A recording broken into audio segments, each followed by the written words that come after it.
Auzubillahiminash-shaytanir-rajeem. Bismillahir-rahmanir-rahim. Assalamualaikum. Ji ayanu, Pukhair agale, ni hao, chunashumme, washmale. Ohio Gonzaimas, Guten Morgen, Hola, Bonjour, Privyet, Kaifa hal? Hale Shuman Chatore, Ahlan Wasalan, Marhaba, Buna, Mucho, Gracias, Swabia, Balli Kare Aya, Hoj Galden and Ayosaya, Huya Mora, Chivato, Chihar, Yod, Kalimera, and a very warm welcome to everybody who's tuned into PTV World and watching Word this morning. Alongside my very well-learned colleague who happens to be Miss Hajar Satti. I happen to be Shahzad Hassan Khan, and ladies and gentlemen, eventually it's summers over here officially in Islamabad and all over Pakistan as well, except the northern part of the country. But first things first, hello Hajra, assalamu alaikum, how are you feeling today? Assalamu alaikum, thank you so much, Jazakallah khair for introducing me. So Shahzad, yesterday was 21st of May 2023. It was really hot in Islamabad and we were constantly drinking water because our mouth felt so parched. But having said so, I think 21st of the May is considered to be International Tea Day, and as a nation I can understand an obsession with the tea or with the chai, because it's not just a tool for the social bonding. It's a beverage that has a really more meaning, right? So especially this sham ki chai or the evening tea where entire family gathers and where you have other snacks and where you discuss a lot of things, sometimes gossip, sometimes what is happening in the office, or sometimes what is happening with the family members and the neighbors, etc., right? And also, Shahzad, we are a very hospitable nation. I think South Asians are generally very hospitable. So even if you go to someone's house, they wouldn't let you get away without offering the tea and lot of snacks that come with it, right? Samosa, pakoras, rolls, and kebabs, sandwiches and whatnot, dahi bhale and whatnot. And I think tea also attained a significance which was very higher in a national imagination with the phrase tea is fantastic. Right? Because that proved that how hospitable we not only as a nation are, but also how we treat our political prisoners or enemies out there. So and there's a different sort of teas, right? There's Kashmiri tea, then there is kava, and then there's green tea, and then there's English tea, which is very sophisticated way of putting it out. And in addition to that, so while we were so eager to have tea, so we found out so many different varieties in their restaurants which are running on just the variety of tea. So there's cardamom tea, then there's pink tea, there's matka tea, there's tadke wali tea, then there's so many different types of tea that at times you're flabbergasted that okay, which one do you really need to choose? And the best part is that this part of the world, so certainly specific about Asia, what will happen is that, God forbid, if you are to travel somewhere outside Asia, ladies and gentlemen, the same taste you won't be getting, so that's one thing which you really need to be very careful about. So if you're traveling outside Asia, please make sure that you take your tea bags with you. And then there are a lot of people who do not like the tea with tea bags, so they want the original mixed one, the mixed one, the correct tea as well. So there are a lot of varieties. Then there's doodh patti. So for all of those individuals. And then there is masale wali chai. Then there's masale wali tea. I really am not fond of masale wali chai because there is this very sour taste to it, and I really don't like it. And then there's Jushanda tea as well. Herbal teas, Yeah, and then there's iced tea. So imagine tea is not just supposed to be hot as well, but there are a lot of types of tea. And then there is a Turkish tea because they serve it in a very small sort of a cup, which has a tulip shape sort of, and it's very small. And I remember when I went to Istanbul, so they were offering me that tea a lot, and they have this tradition, especially like Pakistani shopkeepers do. If they go to their shops and if you want to bargain with them, that they would offer you that tea and with that cube shape, what do you call it, the sugar in it, and then you mix it and then they offer it to you. And then obviously that is an expression of their hospitality. And I have a wonderful alternative to this as well. So imagine I had a habit of eating, so I'm going to put it the very normal way, garders, so we call it cake rusk, so cake rusk in Punjabi, ladies and gentlemen, is known as garders, and it's the support you put in to the roofs as well. It's a metallic support. So imagine that I've actually seen smaller businesses go bankrupt because they have been offering so many cups of tea to other people who were coming into their offices that eventually they were unable to pay the bill of the tea as well. So be very careful. And in summers, whether you should have tea or not, I think that's not something which we can tell you. But I didn't feel like it just yesterday. It was too hot. It was 41 degrees over here in Islamabad, ladies and gentlemen.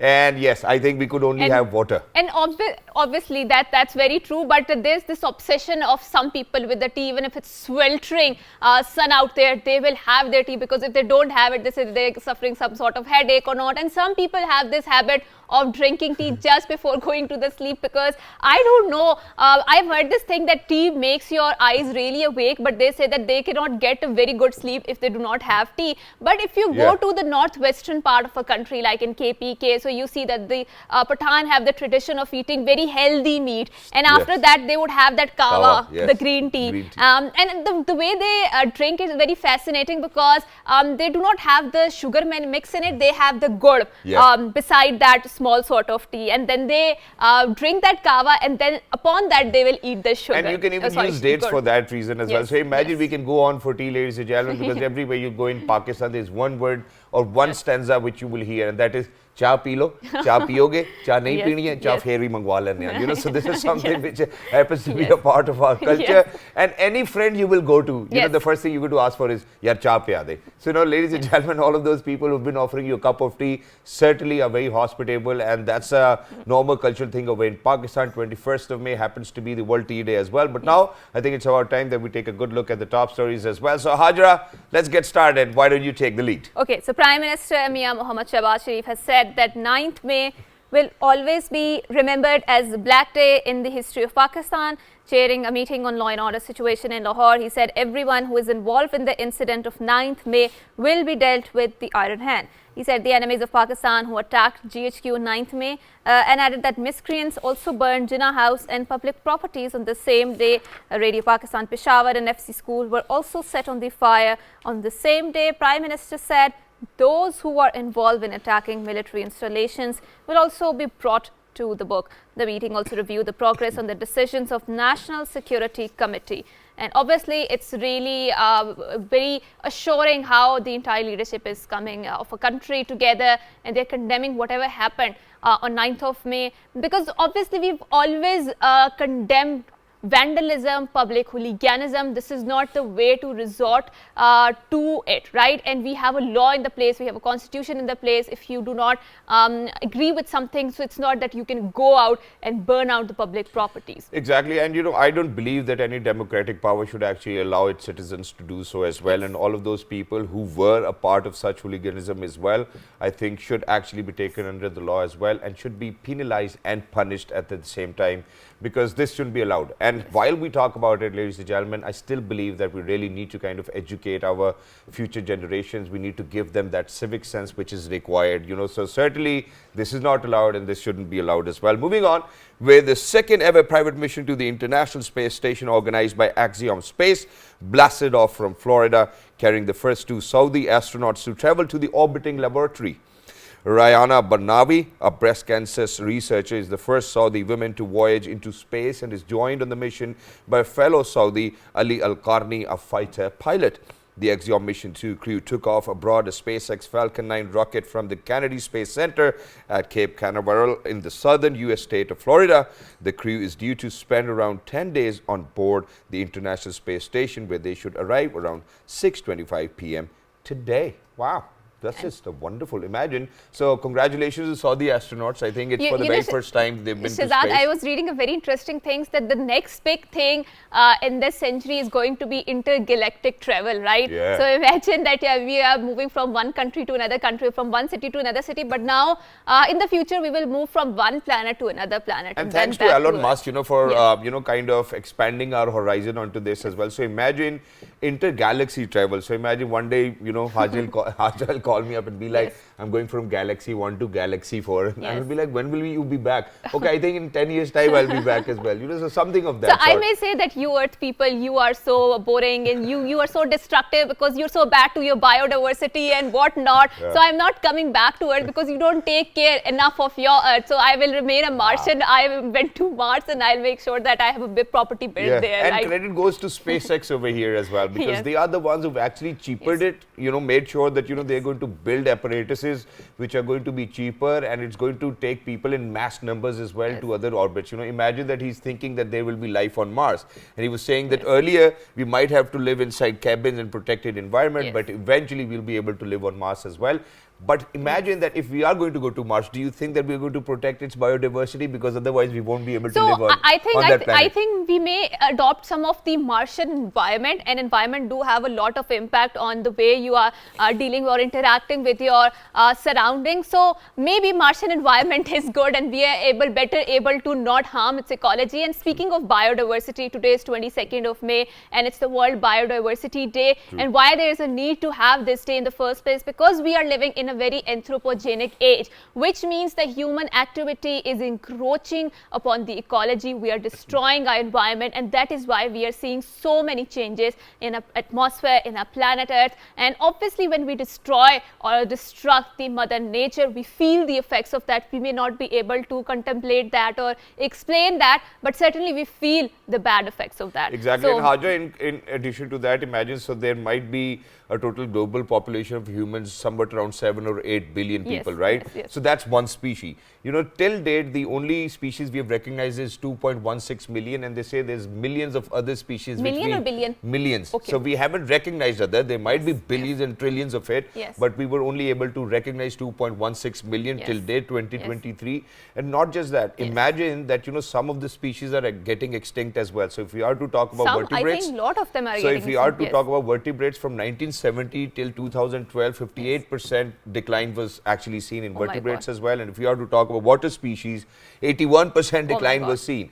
Now, ladies and gentlemen, why do you think it is important for all of those species to be around us? Because all these species are interconnected in an ecosystem. You know, the way we see fruit growing on trees, the way we breathe this air, you know, the way, you know, we see people harvesting on their fields as well. Everything has to do quite a lot with the ecosystem as well. And when we talk about it, I think it is deeply engraved within the sustainable development goals. So for example, if I am to talk about land degradation, has to do quite a lot with biodiversity. If I'll talk about sustainable transport, that too has to do quite a lot with biodiversity as well. But we have an expert over here inside the studios, ladies and gentlemen. But first things first, I think what we are going to do is that we are going to share a report on biodiversity and then introduce our wonderful guest and then talk about it as well. But first up, let me introduce our worthy guest, ladies and gentlemen. Always very lucky to have him on the show as well. Ladies and gentlemen, we're very lucky that we've been joined by an environmentalist. He happens to be Dr. Ejaz Ahmed. Hello, sir. Assalamu alaikum. Good morning. How are you feeling today? Good, thank you. Feeling a bit hot, but I think it's much better than yesterday. Much better than yesterday. Thank you for having me for this important aspect of. Sir, it's always wonderful to have somebody, you know, as knowledgeable as you to kind of talk about such topics as well. But sir, while we talk about biodiversity, I think we certainly, since you have hit the nail on the head that it was hot yesterday, we just want to precisely talk about the heat wave as well. And for that, we have been joined by Miss Mariam as well. Miss Mariam, assalamu alaikum. Good morning. How are you feeling today? Is it hot at your end?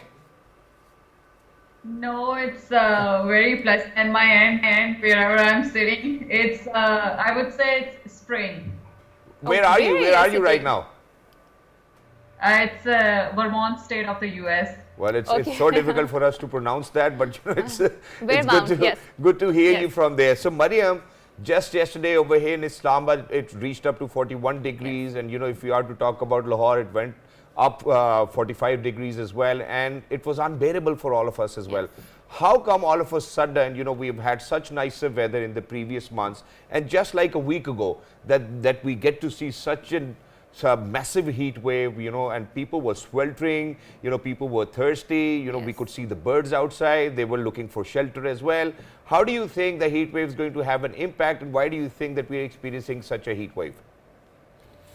Well, Shehzad, it's probably not a new thing for Pakistan, including Pakistan and whole South Asia, to experience heat waves. I mean, a while ago, IPCC report, Intergovernmental Panel's climate change report was out, and that also predicted and forecasting, and also our meteorological department also issued a kind of warning for upcoming heat waves too in Pakistan. That was predicted and proven by the research studies too, that is going to happen in Pakistan too. And the kind of sudden why we feel that is because, you know, last year you see March was not that cooler, you know, the way it was this year. So probably it's not probably, but of course it is because of, you know, when climate increasing temperatures, those are coupled with, you know, humidity factor force and human-induced activities which contribute to then it makes those segments of the. And certainly, I think we are experiencing some hiccup with the Mariam. We'll certainly come back to her.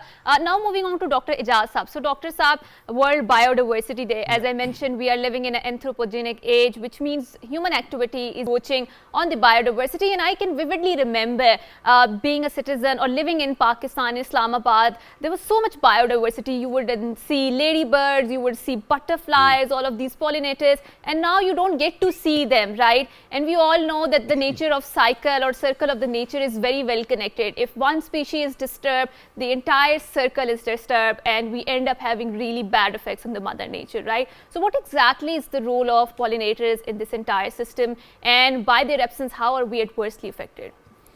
Well, I think if we just start what is basically biodiversity, we've been talking about, but I think it's good to Sure. To understand bio is life, diversity is different type. Okay. So when we talk about biodiversity, various forms of life. Right. But when we talk about biodiversity, it works at different level.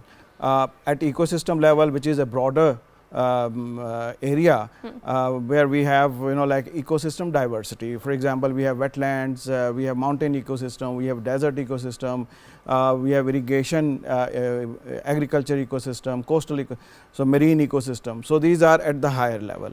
So then we have a species level. For example, human being is one of the species which is creating the whole mess, and then we have like various birds, yes, mammals, etc., etc. So there is a diversity at the species level. So then within a species there is a diversity. I'm different from maybe my eye color, my hair, That's my physique, even your blood type. So yes. So that is a genetic level diversity, yes, and it is very important that at each and every level we need to look into, we need to consider the importance of each segment of the biodiversity. That's wonderfully explained. But sir, now let's, for example, for the better understanding of the audiences out there, because me and Hajra, we study day in, day out, we make sure that we know the subject. Now what happens is that let's talk about microorganisms as well. Let's talk about fungi, let's talk about algae. Whenever we are to talk about all of these organisms, do you think that all of these organisms are wonderful for the ecosystem? Do you think that some can be the threat to the very existence of human species as well? And because we have seen that how these species are getting extinct, and in some parts of the world we have seen that climate change is caused because of this, that the animals were actually not getting the food they were supposed to get as well. So at times it's risky and at times it's beneficial. So how do we decide how to protect and what to protect? Yeah, well, every individual, every insect, every germ which is being produced has some work to play.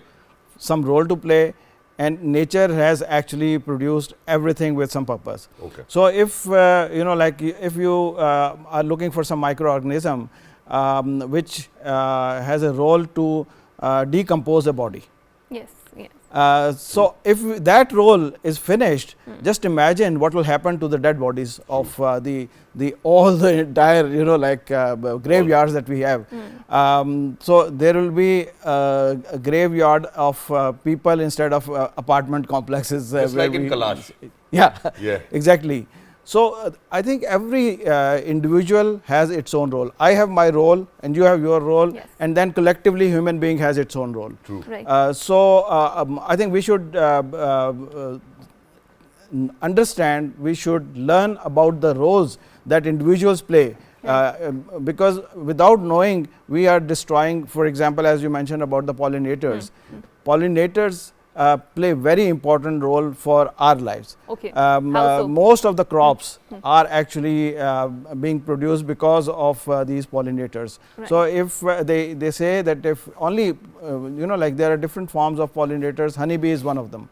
So if we just remove the honeybee from earth, we will all the earth will actually be dead Yes, within 4 to 5 years. Yes. So that is the role, and we are talking about the sort of like the whole lot of pollinators, being butterfly or other insects, birds, etc.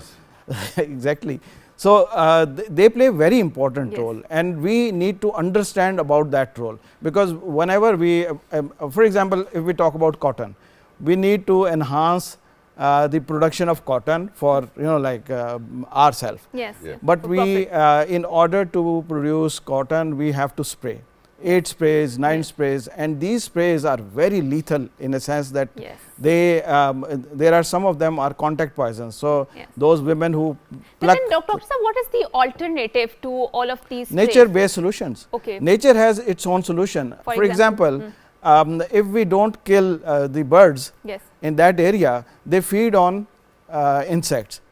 There are many friendly insects, there are many unfriendly insects. So those friendly insects eat unfriendly insects. Yes. So when we spray, we kill everything. Yes. Yeah. So we need to understand the role that these like even insects they play. So if we don't kill our friendly insects, the nature has its own solutions. So Right. the Exactly. And I think there was an entire conference in Sharm el Sheikh about the nature-based solution. So moving on to Ms. Mariam. Ms. Mariam, there was some technical hiccup.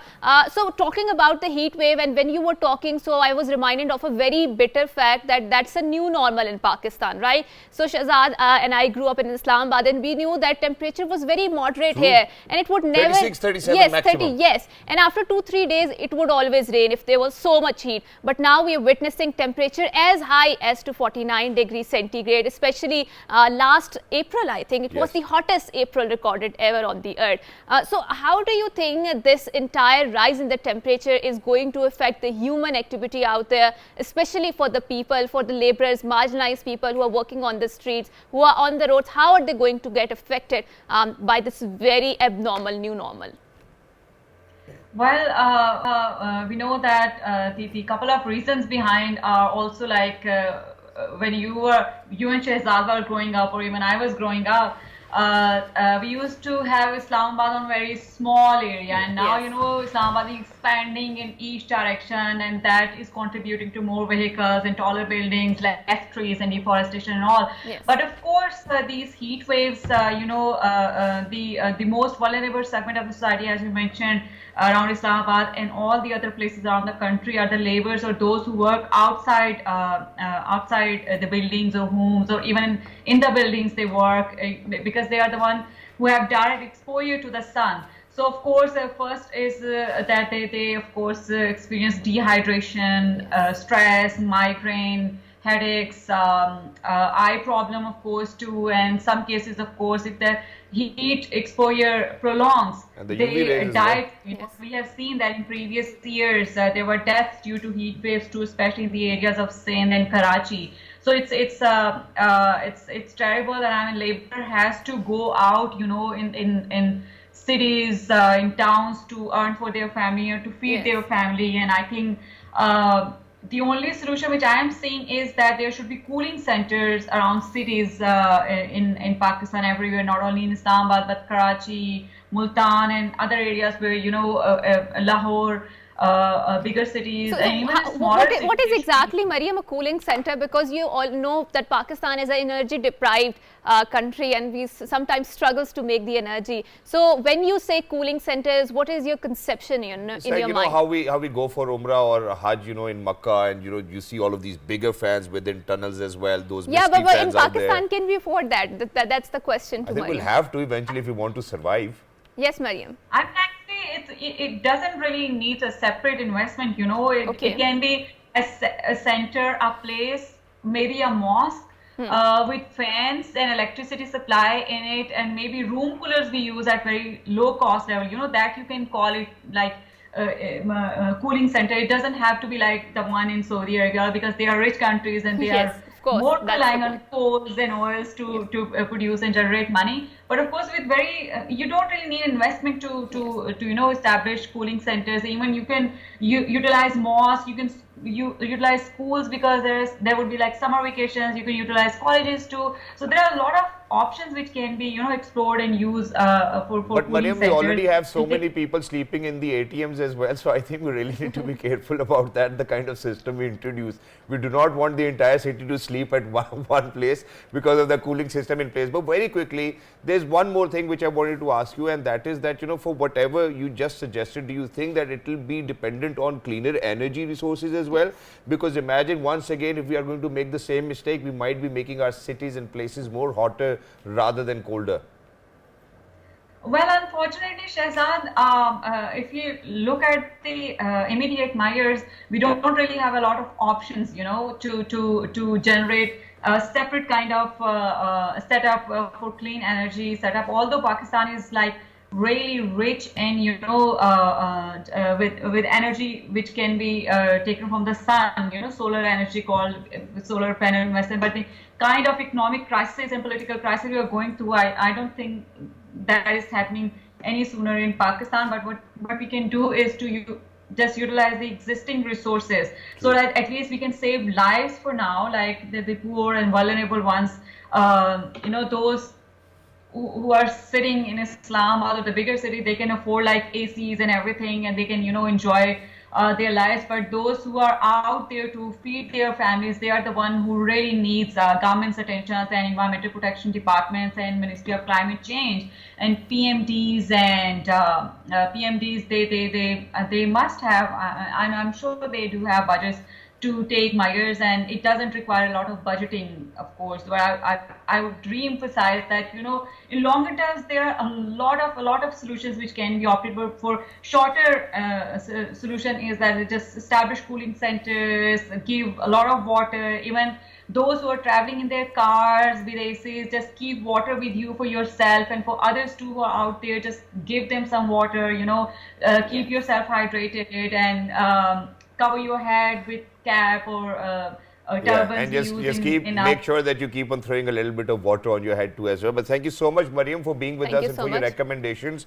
I think what Pakistan needs to do, this is my suggestion, is that if this so much of heat wave going on, we certainly need to make sure that we move solar plants over here. Germany did so, and the German government was actually giving back to their community as well, paying the people who invested onto the solar panels, even though that it's not really sunny every time in Germany. So imagine that Pakistan could use that. And Elon Musk actually rightfully said that only if we had within US 100 gigafactories or solar panel factories over there, it could actually produce energy for the rest of the world. So imagine, I think that people can do it smartly as well, and that's certainly what we need to do. I think Pakistan is moving to the solar energy, because whenever you go to I think whenever you go to any street, you will find that 2 or 3 houses have that solar energy. And I went to, I think was traveling along the GT road, and I saw so many solar plants attached on the agricultural fields, and they are utilizing that energy. So that is really good that we are having that cleaner energy. But talking about the biodiversity, and there is a little honeybee, I think, here in the studio too. So that's a very symbolic interaction of how we are observing the World Biodiversity Day. So our team made a very wonderful package. So we're going to see that what exactly does the World Biodiversity Day entails in that package. World Biodiversity Day is being observed across the world, including Pakistan. This year is special in terms of biodiversity conservation, with the adoption of the Kunming Montreal Global Biodiversity Framework, a historic agreement signed in December 2022 that sets goals and concrete measures to stop and reverse the loss of nature by 2050. That is why this year's theme of the International Day for Biological Diversity is From Agreement to Action, Build Back Biodiversity. The slogan promotes the idea that now that we have an action plan agreed upon at a global level, we must implement all measures that the agreement contemplates before 2030. Only in this way we will be able to obtain protected and sustainable biological diversity by 2050. Biodiversity remains the answer to several sustainable development challenges, from nature-based solutions to climate, health issues, food and water security, and sustainable livelihoods. Biodiversity is the foundation upon which we can build back better. Exactly, and we certainly want to build back better, ladies and gentlemen, which is why we're too concerned over here on PTV World with changing perspectives so that people have a better understanding. And for that now, we're very lucky that we've been joined by Director of Faculty of Public Policy, Rifa International University, Dr. Rashid Aftab Sahab. Hello, sir. Assalamu alaikum. Good morning. Good morning. Thank you so much, sir, for joining us. Wonderful to have you. My pleasure. to talk about biodiversity. So, sir, very quickly, because earlier we were in conversation with Dr. Ejaz Sahab over here. So, thank you so much for staying with us as well. And sir, the only thing which I would want to ask you is that how do you think that we can have a set of guidelines to protect biodiversity? If it is to be protected, first we really need to identify. I think Dr. Ejaz Sahab was very true on that. Obviously, we are messing with the nature. Yes, that's true. When you mess with the nature, nature Strikes react. back. Yes. True. And that's what is happening. As far as the guidelines is concerned, what happened in the Earth Summit in 1992 in Brazil, it's a very famous summit, and in pursuit of that summit, various frameworks were developed. And one was about the biodiversity convention. And the goals of that biodiversity convention was to conservation, not only conservation, but sustainable consumptions as well, and plus the sharing the benefits of the resources equitably. Second, most important, the Montreal framework on biodiversity. And in that framework, what they have assessed that about 1 million species are endangered, and the impact of his effect will be affecting billions of people. Right. Third, guidelines is in context with the famous SDGs, which is currently under execution since 2015. Yes. And with 17 goals, 169 target, the relevant goals which directly relevant with the biodiversity are that goal 12, 14 and 15. The 12th speaks about the sustainable consumption and the production of the natural resources. So, Dr. Rashid Saab, let's talk about one of the very important thing, and which our package also mentioned, which is the water insecurity. And I was reading the United Nations Environment Program report, in which mentioned that humanity at crossroads, extinction or equilibrium. Do you feel that we are at the equilibrium point, or we are going towards that self-destructive mode of the extinction? I am coming on the water. Yes. Ultimately, I have to come on the water. And food security. Yes, of course. So, the second goal is related with the life on the earth, and the third was the life, aquatic life, below the sea level. Yes. And so all these are interrelated, and the last guidelines, which is very much critical in context with your question, is Paris Accord of climate change of 2015 again. Yes. And when we talk about the climate change, only two variables are very much important in the context. You were talking about the temperature, but the most important thing in addition to temperature is precipitation of the water. Yes. And since if you think in terms of Pakistan, on the climate vulnerability index, Pakistan comes in the first 10 countries. Although in terms of pollution, you know, it's less than 0.001%. It's less than 1%. I don't know exactly how many zeros are there. Me too. But but it is less than 1%. True. So main polluters are obviously United States, China, India, Russia, Europeans. But growing economies of the world. But on the contrary, since climate change doesn't need any visa to cross our geographical border lines, we do have a 7,300 glaciers, which is called the rooftop of the ice houses of Pakistan. Third pole. Yes. So the temperature affect those, and then there is a change because of the climate change in terms of rainfall pattern, rainfall frequency, and its intensity as well. So the variability of water has becomes very critical in context with the climate change, which has a strong link with the biodiversity.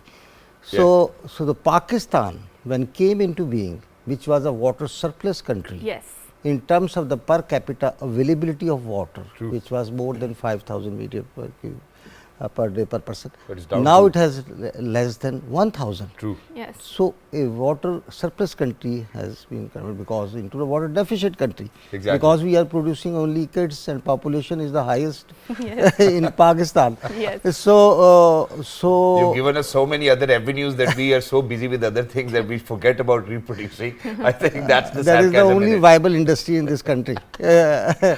So, Wherever Pakistanis are outside Pakistan as well, I think that's what they're focusing on as well. so water security, what she was referring, Yes.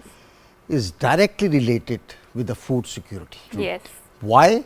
Because the main input in the food production is the water, which is 94% of water is consumed in the food. Yes. Exactly. So, the water security is not only important for its own security, but as well as the food security as well. That's true. And in context with the climate change, since the rainfall pattern has been changed, but our agroclimatic zones are tuned up with the traditional system.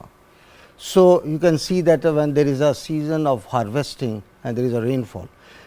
So, the third security, which is again related with the water security, is the most cheapest source of energy, which is hydro energy. True. And despite of the fact we do have a potential hydro heads available, we are unable to optimize those heads, and we are still dependent on the energy which is of a very high cost by importing the fossil fuel, which is creating a circular debt on a very fragile economy. Instead of just think in terms of the rupee value, the hydro energy produced at like 3 rupees or 4 rupees per, and the fossil fuel is about more than 18-20 rupees.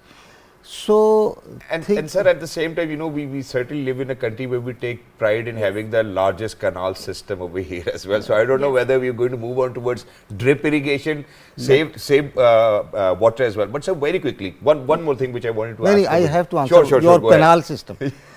So, our obviously it is the Britishers has built up this which is called Indus Basin irrigation system. Yes. One of the largest. So, but think in terms of how efficient that system is. It's not. That is operating at an efficiency of only 40%. Yes. What does it mean? It means 60% water is lost. Yes. Whether it's a conveyance loss, whether it's a seepage loss, transportation loss, just think. So, about on an average below Kotri, we are wasting about 35 million acre feet of water without utilizing. See the recent flood, what happened, about 80 million of acre feet of water goes wasted to the Arabian Sea without capturing that precious resource.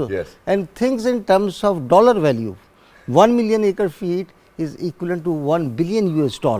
So, and we are talking about big dams. The reservoir capacities of these big dams, whether it's a Diamir Basha Dam, the Kalaba, it's only 6.4 million acre feet. Exactly. So, equivalent to 4-5 big dams, we are wasting time, wasting water. And which is why, in addition to this, I would want to move on to Dr. Ajaz Sahab over here. Dr. Sahab, now what I wanted to ask was this is where we started the entire conversation today, and that was, you know, where Haja actually asked you about wetlands as well. So imagine, even when the floods came in, you know, there was a lot of debate about wetlands and how we really need to have some protected areas to make sure that we are going to protect such biodiversity as well. Do you think over here in Pakistan we are focused on that? Do you think that we're working towards protecting the biodiversity, or we are certainly only focused on saving human life on this planet and within the country? Well, I think these protected area mechanism is already existing since 1972 in Pakistan, and we have about 17 to 18% of our land mass declared as protected areas in the form of national park, in the form of wildlife sanctuaries, in the form of game reserves, etc.